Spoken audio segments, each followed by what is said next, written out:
मेरे साथ आप जो स्क्रीन पर इस वक्त जिन्हें देख रहे हैं, ये श्याम साहू जी जो कि इस पूरे मामले में बरी हुए हैं। श्याम साहू जी, सबसे पहले तो इस आज के फैसले के लिए आपको मुबारकबाद, क्योंकि कोर्ट ने आज बता दिया कि कोई भगवा आतंकवाद नहीं होता। लेकिन मैं चाहती हूं कि आप बताएं कि 17 साल में आपने झेला क्या है।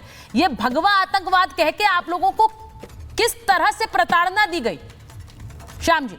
सर्वप्रथम तो आपको भी धन्यवाद और कोर्ट को बहुत बहुत धन्यवाद जिनने हमें आज न्याय मिला। पिछले जो 17 साल से जो प्रताड़ना दी गई, जो षड्यंत्र के तहत हम कांग्रेस के षड्यंत्र के शिकार हुए। गेम उनको खेलना, एक विशेष वर्ग के लिए वोट बैंक उनको बनाना है, सर को बहुत कुछ उनको करना, किसी विशेष वोट बैंक के लिए, विशेष प्रजाति के लिए उनको काम करना है, सरकारें बनाना है और निर्दोष लोगों को फंसा देना। और निर्दोष व्यक्ति तो व्यक्ति उस साथ में पूरा हिंदू समाज को, पूरा हिंदू पूरा सनातन को बदनाम कर देना कि भगवा आतंकवाद। पूरे जोर लगा के हमारे माननीय मध्य प्रदेश के मुख्यमंत्री, पूर्व मुख्यमंत्री दिग्विजय सिंह जी चिल्ला के बोले कि भगवा आतंकवाद। मेरी हेमंत करके तो लगातार बात होती थी, तो ये जो बातें होती थी, जैसे माननीय ने बताया कि कोई तो षड्यंत्र के तहत बात कर रहे ना, भाई क्या बातें करते होंगे वो।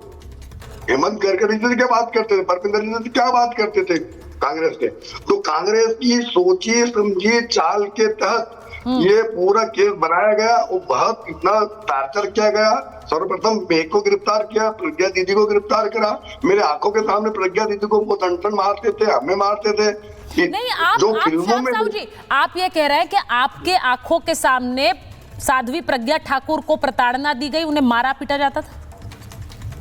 हाँ, बहुत मेरे आंखों के सामने। तो पहली गिरफ्तारी हम दोनों की थी। मेरी गिरफ्तारी के 4-5 दिन पहले से इनको पकड़ रखा था। गिरफ्तार तो करे ही नहीं था, हमें अनऑफिशियली रख रखा था।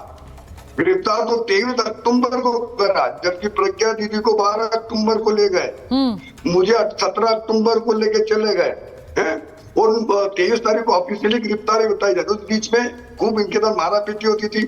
मेरे आंखों के सामने आपको कहते क्या थे? बस ये कि आप स्वीकार करो, कुछ लोगों के नाम बताओ, आप तो एक्सेप्ट करो, मेमो पे साइन करो, मेमो पे साइन करो कि हमने ये करा। और ये लोग संगठन के, हिंदू समाज के कुछ बड़े बड़े लोगों के नाम लो। आप तो सिर्फ नाम लो, जो आपके समझ में आए उसका नाम ले दो, बस नाम लो, ताकि इनको सीधा इनका काम ये हो जाए कि हिंदू को बदनाम कर ले, भगवा आतंकवाद फैला ले। एक वर्ग के जो कुछ आतंकवाद हो रहे थे, खूब जगह प्रकरण होते थे, तब उसको दबाया कैसे जाए, इस षड्यंत्र की तरफ दबाया जाए। विशेष वर्ग के लोग ही करते आ रहे थे, क्योंकि हमारा ना भगवा कभी आतंकवाद था, ना है, ना कभी रहेगा। हिंदू कभी भी कहीं भी पूरी दुनिया में आतंकवादी का दर्जा उसको नहीं है, ना करता है। नहीं, ये मुझे देखिए श्याम जी, मैं ये पूछूंगी क्योंकि 2008 के बाद हमने देखा, सबसे पहले पी चिदम्बरम ये नाम भगवा आतंकवाद की बात कर रहे थे, दिग्विजय सिंह कह रहे हैं, आज दिग्विजय सिंह कह रहे हैं कि भगवा और आतंकवाद तो हो ही नहीं सकता, किसी धर्म से जुड़ा आतंकवाद हो ही नहीं सकता। आज वो ये कह रहे थे। तो ये उनसे ये कहो कि उस समय की इनकी रिगार्डिंग निकलवा ले, आप लोगों के पास तो रहती है। हाँ। इनने रिगार्डिंग ये सुशील कुमार शिंदे डेलीगेट्स लेके गए वहां पर, अपने स्टेट के ये थे होम मिनिस्टर सुशील कुमार शिंदे, वहां चिदम्बरम थे। तो ये डेलीगेट्स को ले जाके 9 लोगों की एक ही दिन में बेल कैसे करा दी, जो पहले आरोपी थे इस केस में, मुस्लिम थे। उन 9 लोगों को एक ही दिन में कैसे बेल दी? यहाँ से ले गए, हमने ये सुना था, हम तो जेल में थे। डेलीगेट्स लेके जाते हैं, सुशील कुमार शिंदे रोजा अफ्तार पार्टी में कमिटमेंट करते हैं कि भैया मैं इन सब बच्चों को छोड़ूंगा, और ले जाके उन 9 लड़कों को, हम तो जेल में, हमको पहले आरोपी पहले वो थे, बाद में भगवा आतंकवादियों को बना दिया गया और 9 लोगों को एक साथ कैसे छोड़ दिया गया? मतलब ये षड्यंत्र नहीं था तो क्या था? मैं एक चीज जो बात ये कह रहे हैं, जो साहू साहब अभी कह रहे हैं और इनको कोर्ट ने बरी किया कि मुझे प्रताड़ना दी गई, मुझे सबके सामने कैसे साध्वी प्रज्ञा को भी मारा गया, हमें कहा गया कोई भी नाम ले लीजिए, कोई भी नाम लीजिए, हिंदूवादी संगठनों के नेताओं के नाम लीजिए, नाम लेना पड़ेगा, यही बात साध्वी प्रज्ञा कहती है। अब ये तो एक बहुत बड़ा षड्यंत्र है, आज कोर्ट ने साफ कर दिया। ना आरडीएक्स कर्नल पुरोहित ने प्लांट किया, ना वो बाइक साध्वी प्रज्ञा की है, कुछ भी स्टैब्लिश नहीं कर पाए। तो फिर ऐसे में मैं ये क्यों ना कहूं कि ये एक पॉलिटिकल साजिश थी। मैं इसलिए पूछ रही हूं क्योंकि साहू जी कुछ कह रहे हैं। साहू जी बोलिए। साहू जी का मेरे मेरे भाई को बहुत दबाव डाला था, मेरा बड़ा ब्रदर को, जो मेरे लिए कोर्ट की प्रक्रिया के लिए वहां पर पेशी पे आ जाना कर जाना, तो उसको भी मानसिक रूप से इतना टार्चर कर दिया था कि वो जिस वक्त 2-3 महीने बाद मेरे पास कोर्ट में मिलने आया तो वो देख के दहशत में आया, उसको वहीं पर अटैक आया। वो मैं इस मजबूरी में था, पुलिस ने मुझे उसको हाथ तक नहीं लगाने दिया, महाराष्ट्र स्टेट ने, वो उसको अस्पताल लेके गए, मैं जा नहीं पाया कोर्ट की बेटी से। मेरे आंखों के सामने मेरा ब्रदर देहांत हो गया, आधे घंटे बाद खबर आती कि वो तो मर गए। मतलब इतनी बड़ी जो साजिश करने के बाद मेरे घर की कितनी बड़ी क्षति हुई है।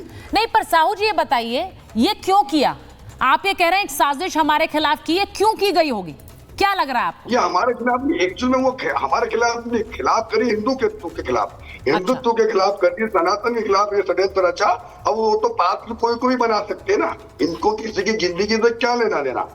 इनको तो वोट बैंक चाहिए ना कांग्रेस को, इनको तो सिर्फ हिंदू को बदनाम करना है ना, किसी एक विशेष वर्ग के लिए काम करना है। तो नहीं, तो इन्हें क्या ये डर लग रहा था? क्या आपको लगता है ये इसलिए किया गया क्योंकि उन्हें लग रहा था कि देश में एक बदलाव नजर आने लगा है, राजनीतिक रूप से भी एक बदलाव हो सकता है?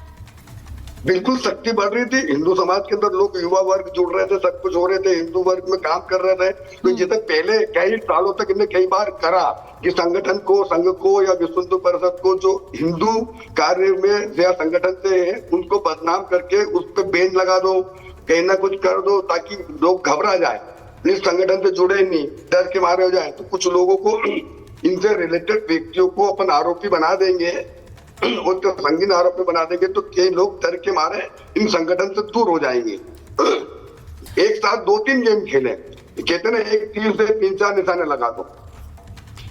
सेना को बदनाम कर दिया, कंदर साहब को भगवा को बदनाम कर दिया, प्रज्ञा दीदी को आरोपी बना के, तो ऐसे अलग अलग करके कईयों को लिया इनने, सबको बदनाम किया, सिर्फ एक ही लाभ लेने के लिए करा इनने।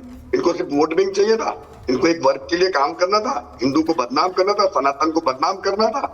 इसके अलावा आज के समय में ये साहू जी जो बात कह रहे हैं, उसके बाद हमने देखा 2009 में इसका इस्तेमाल किया, 2009 में चुनाव हुए, और उसके बाद कैसे भगवा आतंकवाद की बात बार बार हुई। आज वही दिग्विजय सिंह कह रहे हैं कि भगवा आतंकवाद तो कुछ है ही नहीं, धर्म का कोई लेना देना नहीं है। मैं जरा स्टूडियो में इस पर आ रही हूं, वरुण जी आपके पास आऊंगे, लेकिन मुझे एक बार बताइए संजीव जी, आज भगवा आतंकवाद कुछ है नहीं वो कह रहे हैं, आज वो कह रहे हैं कि धर्म के साथ आतंकवाद को जोड़ा नहीं जा सकता। ये सब कुछ बोलने के लिए इंतजार करना पड़ा कि कोर्ट का फैसला है? ये कोर्ट की अगर हम प्रोसीडिंग्स को देखें सुचारिता, तो मैं तो पूरा हतप्रभ हो गया। मैं 30 साल से क्रॉस एग्जामिनेशंस और एविडेंशियल पार्ट करता हूं, क्रिमिनल कोर्ट्स में जाता हूं, मैं हैरान हो गया। जो आज जजमेंट्स में जो बेसिक पॉइंट्स थे, अब देखिए एफआईआर के जो इंग्रेडिएंट्स थे कि स्थान, व्यक्ति, मटेरियल और कौन फेंक रहा है। आप देखिए कि जो वो मोटरसाइकिल थी, जिस बाइक की बात ये लोग कर रहे हैं, वो बाइक नंबर था ही नहीं प्रज्ञा ठाकुर का, और मशीनरी में जो चेसी नंबर था, इंजन नंबर था, रजिस्ट्रेशन नंबर था, वो सब मिटा दिए गए थे, टेम्पर कर दिए गए थे। तो पहला तो अपने आप में जो इंग्रेडिएंट था, पंचनामा जो बेसिक होता है, वहां पर इंसिडेंट हुआ तो आसपास के 5 लोगों के सिग्नेचर, वो इंसिडेंट होना चाहिए, वो पंचनामा नहीं था।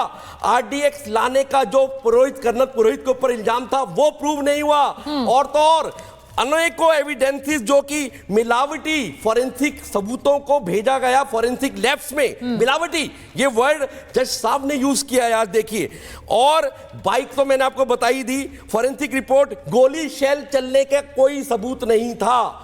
मैं एक और बात आपको बड़ी इंपॉर्टेंट बताना चाहता हूं कि यूएपीए में स्टेट को, सेक्रेटरी को, होम सेक्रेटरी को एनओसी देना होता है कि आप फला व्यक्ति के अगेंस्ट आप यूएपीए लगा सकते हैं। आप हैरान होंगे कि होम सेक्रेटरी कहते हैं कि मैंने साइन जब किए जब ज्वाइंट सेक्रेटरी ने मुझे एक नोट बना के दिया, ज्वाइंट सेक्रेटरी कहते हैं मुझे डिप्टी सेक्रेटरी ने बना के दिया, और डिप्टी सेक्रेटरी कहते हैं मुझे असिस्टेंट सेक्रेटरी ने बना के दिया। तो होम सेक्रेटरी कहते हैं मुझे शिंदे साहब ने नोट बना के दिया।